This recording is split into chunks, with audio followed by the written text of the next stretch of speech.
Happy to be joined now by Pat Cummings of Trackus. Good morning, Pat. Morning, Seth. Great to be here. Happy to have you on board. And before we get into talking a little bit about Trackus and whatnot, I just wanted to let viewers know and let viewers know, going back to last Thursday and Friday, give us a little bit of your itinerary, which I think a lot of people will be envious of. Well, you know, Del Mar opened on a Thursday this year, which is the first time in a long time.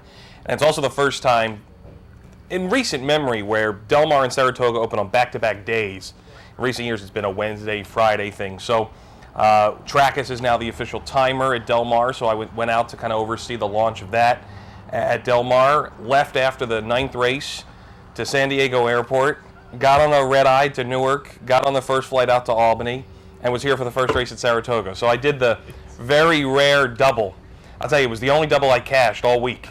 Was hitting both opening days because my opening weekend punting at both places was below average. That's still a pretty good double to hit, yeah. though. My flights got there, so that was the win. And give us a little feeling, because I've never been there. I'd love to go to Del Mar, but Del Mar opening day, for folks who aren't familiar, I would say it's their big day. They do have the Pacific Classic, but as we're at the Travers, we key to that up here. Opening day out at Del Mar is a big event, 40,000 people. It's one of those things where truly you know that the racing doesn't take precedent. It's the event. It's the fashion. Every local television network is there all morning, 5:30 to 10 o'clock, filming from on track. And their features a $100,000 restricted stake race for 3-year-olds, the Oceanside.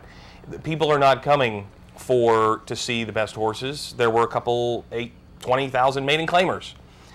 It is an event. It is the biggest day of their meeting. It's a spectacle of every proportion you could possibly imagine, and it's a lot of fun. But to me, I've spent more time at Saratoga than Del Mar, but I've been to both. I've had opening days at both.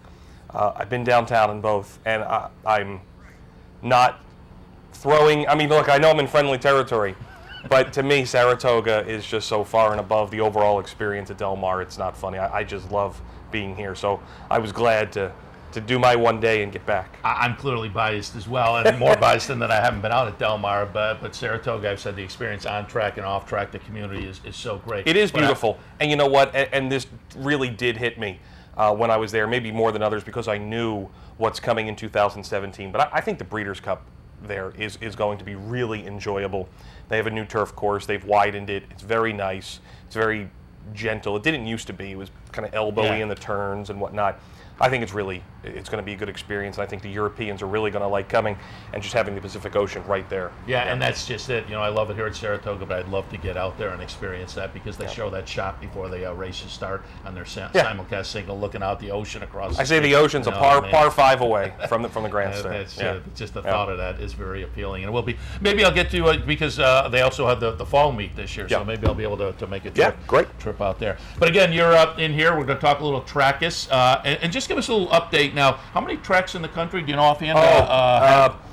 16 worldwide at the moment. And actually, I mean, Trackus is big enough now that more than half of all the money that's bet in North American racing is bet on a track that has Trackus. Well, and of course, New York has folded in within the past year. Yeah. That's been all 3 New York tracks. I've said it to you. I love Trackus. Just from the watching races standpoint, I think those chiclets make it so easy to follow your horses now, and I've been a big fan of it because of that. And we'll get into it in a few minutes. But there's also the other side of it that I tap into. I've tried a little bit. We'll get some of your thoughts on how people can tap into the really great stats and numbers that come out of Trackus as well. But just give us some of your thoughts. First of all, if people watch New York and Del Mar, there are 2 different presentations. The chiclets, and then Del Mar has the running line. I like the chiclets much better. But that's a decision, I'm assuming, made by the racetrack itself. Every track chooses what they do. TVG, for example, with some people that might have it in the house, they do a run order as well. It's their choice. They have the power to do that. But each race course has the ability to tailor the signal to however they want it to be. Keeneland looks different than Churchill. The 3 NYRA tracks are the same, but they're different than Santa Anita. It's different than Del Mar and Woodbine. Everyone has their little preference issues, just kind of like the way that they do it to define how their signal appears. But that said, it's still easier to find your horse with it than without it, no matter what the presentation. And I think I really noticed that at opening weekend here, that sometimes in those, going into the turn, into the far turn, on turf, on dirt, where the rail is, and the fact that the camera over here in the grandstand is pretty low, that the chiclets just make it so much easier to see where your horses are. And to me, it's an invaluable experience to the better to be able to extend the thrill of following whatever your horse, your trifecta combination, your super, your pick four. It's so much easier with the chiclets. Yeah, I mean, the traditional system was that front four horse running line, which was not real time, which was a problem. Got updated at calls, and it just it's antiquated at this point when Trackus is out there. And for myself, I'm a guy who, folks watch this enough know I love the exacta box, and I'll often dip in 4 deep. And okay, I find one of my horses up there, and then go back. And by the time I gotten back here, now I've lost. But the chiclets, it just makes it so much easier to watch. And again, we'll touch on the other aspect of that, which are some of the numbers. But before I do that, I want to also get into the technology of it. I noted, and it's still a fairly new technology. And when I first watched, occasionally you would watch a race where a chicklet would, whoa, and I'm assuming that's just a technological glitch. Yeah. But I'm wondering, is the technology constantly being tweaked and updated? It is, and I mean, I've been with the company since 2011, and even since then, there are adjustments to everything as time and goes by. I should note, you don't see that as much now as you did in the beginning, so I'm assuming they're constantly improving. It happens. It will continue to happen. As with any technology, these types of things will happen. The beauty of it is that with the great group of software engineers that we have, and our hardware guys too, we are able to go in and edit in post-production and pull out something that can happen like that. And look, it can be something as simple as the tag slips under the saddle pad and suddenly loses connection with the antenna, and then 2 strides later it bounces back into it. It's something like that can happen, and you just see the tag, fly off the screen for a second. We're obviously very sensitive to it and make everything possible to adjust it. But I'll tell you what, the Naira tracking here has been rock solid. I think it's really exciting to see how good it has been. Yeah, and again, that was an occasional thing, but as you know, it's a learning curve for you guys as It well, and so it's improved, and it's something I don't see that often. And every track's wireless environment is a little bit different too. When you're tracking, at the Kentucky Derby, to find the signals of 20, essentially like almost cell phone-like devices amongst the sea of 150,000 people is challenging to our engineers and to anybody. So it's funny. I had much more of the racing side of things, and you get and you learn on the technical side. And speaking of the technical side, this is something I've also been curious about. Obviously, it is a technology, and I'm assuming each day or once a week there must be some kind of dry run that all the equipment goes through or whatnot. But I'm wondering, does every Trackus track have Trackus employees, or do you train the racetrack employees? No, it's almost using existing personnel. So in North America, we have an agreement with Equibase, and the Equibase team of chart callers runs the Trackus system on track. And they actually pull in our data for the calls and the past performances with the margins and the positioning. And as you'll notice, I mean, the charts in New York are, I think, the best in the country. The chart calling team, Danny Kolchiski, Brian Affronti, and Heath Belvoir up here at Saratoga, they far and away capture more information in the charts than just anywhere else. But we provide them with some of the data. They can make some small adjustments if they see fit using their expertise. And then we have folks in the jockeys room that are track personnel that work with the clerk of scales, assistant clerks, who put the tags in the saddle towels for every race. So it is it empowers everybody at the track to be more involved in the overall process. All right, let's talk a little bit about some of the ancillary benefits of Trackus. And do all racetracks offer up all of the information? Because I know the Naira website, you can pull up the Trackus information, and it's all there. You can pull up that nice animation that you guys provide, and the feet traveled and those kind of things. Do all the racetracks offer that? Most of them. And we're working on the ones that don't right now, that didn't for a particular reason or two. But almost every racetrack puts the data in some form on their website. And you can go to Naira.com. In the racing info, there's a Trackus tab there. Click on that, and it will bring up a calendar. It populates the most recent race but there's a calendar function and that you can go back, and if you say you're looking at your past performances for the coming day, and the comment says 5 wide, 4 wide, and you want to go see just how wide X or Y horse was, you can go back into there and really get a better sense. And as I say, you can also pull up kind of a jockey camera animation view of the races and various other looks. It's worth saying, we have an iPad app that is close to launch, and it will enable folks to go back and view every race in an animated format from whatever view you want. So it's almost as if there's a camera following every horse, a drone, so to speak, following every horse, except it's not. It's just a graphical depiction of what has happened with the information that we've recorded in the race. So you say, how wide were we really? How tight was that hole to go through? Things like that. And it's really going to put people in the race. Is it going to revolutionize handicapping? I don't think so. Is it going to give you a perspective you never had on this sport? Absolutely. And that's really what handicapping has been all about since I first got into the game. I mean, I remember the racing form, and every once in a while I'd go up to my attic and pull out one of those. And the information you had then, as compared to now, was Stone Age. And this is just another development along the handicapping line, another tool to put in the toolbox. And as you say, if you go to the NYRA website, you'll see a tab up on the top, Racing Info. Open that drop down, and you'll find a Trackus link. Click there, and you get some great information. I think we have a graphic that I pulled up last night that shows one of the races yesterday at Saratoga, and you can see it on the screen there. It's a little small, but it's kind of a typical chart. But over on the far end, there are notations of the feet traveled by the horse, the either more feet traveled or less feet traveled as compared to the winner. And as I say, I haven't delved into this as much as I probably should have, but particularly up here at Saratoga, where people recognize me from television, I talk to people every day who use this and find it very, very compelling and informative. And Pat, let's get into that and some of your take on a couple of races in particular at Saratoga yesterday, and we'll kick things off with the Diana yesterday. We talked about it already earlier on Loose on the Lead. It was an intriguing race where Somali Lemonade perhaps changed up her style a little bit. Somali Lemonade, the number 3, will win. Stephanie's Kitten, the number 9, runs a nice late closing second under Frankie Dettori, and Discreet Mark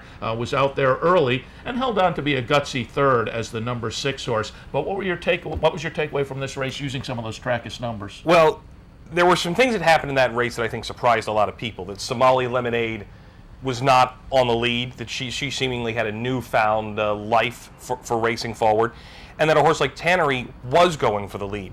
So you had some question marks there in general, but the thing about this, going around this first turn, Stephanie's Kitten is planted out there, and if you're trying to say, well, where is Stephanie's Kitten, look for the number 9 chiclet, the turquoise chiclet, and you'll see it there next to number 1, who I don't even remember who the 1 was there. The 1 was Solar Appeal. Okay, Solar Appeal, yeah. So in old parlance, you really would, if the Trackus wasn't there, you'd really have to go looking for it. Yeah. But what we're doing is we're tracking how far each horse is actually running, and you'll find the 3 chiclet there. On the inside, that's Somali Lemonade. Look, the horses go behind those bushes, at some point in the trees on the backside, and, you don't lose perspective, and that's, look, I know I'm a homer, but... No, I'm right with you. That's what I say. This is what I find so great about Trackus, because as I say, I'm a guy who may be 4 deep in an exact, and I can see, right, that's the 6. I can pick out those silks on the top, but then you start to get back, and then by the time you get up to the front, maybe they've switched around. But now with the Trackus, you just look at those chiclets on the bottom, and you're plugged in. And look, so Stephanie's Kitten has been wide throughout here. She finally gets tipped out here even a little bit more from Frankie Dettori and is really coming after them, but just isn't going to get it. She ends up running a very good second. Now, you see on the outside there Abaco with the Phipps colors there. Abaco looked to be running the widest on the far turn. And while that was true, she wasn't widest on the first turn. So Stephanie's Kitten had to deal with a wide trip where Abaco was inside and then wide. And you start quantifying what does this all add up to be, and that's where the Trackus chart can come in. If you go to the chart on the website, what you're going to default to is a basic summary of the race, every horse's sectional times, individual times, and that's great. You can do a little math there and figure out whatever you want to. But you drop down the menu down to the finish. It starts race summary, and then it goes for each point of call. You drop it down to the finish, and it will give you the total distance traveled for each race. And in this case, Stephanie's Kitten went 42 feet more than Somali Lemonade. And what does that really equal? It's about it's about 5 lengths, roughly 8 feet or so per length, 8 to 8.5 feet. So you're actually able to quantify the margin was a neck, and she covered roughly 5 lengths more. I do run into this from time to time where there is some criticism that's levied, and people say, well, look, the horse still didn't win. Or my horse traveled outside, but we didn't get in trouble. And others will say, but this horse needs to run wide, because if it runs inside, it won't settle, it'll toss its head about. I get all that. The fact of the matter is, in order to travel wide in a horse race, you still need to run faster. And in the 11th race on Saturday, a really good example of this. And I think we have a video of that coming up as well. All included. Somali Lemonade knocked me out of the pick 4. I singled all included, so it kind of hurt a little bit. But in this race, all included is, 4 to 5 roughly. In that white cap, goes right out to the front, right to the rail, and is going to end up basically on the front end with that McElroy. And they pretty much go the entire way, 1-2. Now, McElroy here is too wide around the turn, and you start losing track of some of these other horses here. So the horses, granted McElroy's going to run a wide trip racing from that second position, but towards the back, number 6, Alakazam, and number 12, that's Bingo Kitten, they end up in a dead heat for 4th. And it's going to be really easy to say that All Included ran a pretty good race here on the front end, 4 to 5 shot, doing what a 4 to 5 shot should. Margin was only a half length. And the 7, the 6, the 12, all 3 of them cover extra ground from the start. Here we even have the 6s moving up kind of almost in a 3-wide position. The pace isn't all that fast. I think All Included got away with murder here.